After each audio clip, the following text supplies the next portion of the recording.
आवाहन केलं आहे की प्रत्येक भारतीयाने आपल्या घरी झेंडा फडकवावा, आपला राष्ट्रध्वज फडकवावा. हे जे काही नियम आहेत, राष्ट्रध्वज हा सगळ्यात उंच असला पाहिजे, त्याच्यावरती काहीही असू नये.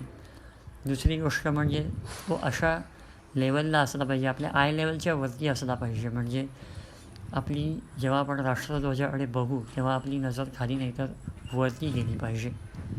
तिसरी महत्त्वाची गोष्ट म्हणजे राष्ट्रध्वज ज्याचा जो स्तंभ असेल तो 90 अंशात उभारला गेला पाहिजे. राष्ट्रध्वजावरती कोणत्याही प्रकारचा हार अथवा कोणतेही पुष्प असू नये. तसेच कोणत्याही प्रकारच्या डेकोरेशन्ससाठी वगैरे राष्ट्रध्वज आपल्याला वापरायचा नाही आहे. या सर्व नियमांचं पालन करून आपण हा अमृत महोत्सव 75वा वर्ष स्वातंत्र्यानंतरचं साजरा करूया. जय हिंद, जय महाराष्ट्र, वंदे मातरम.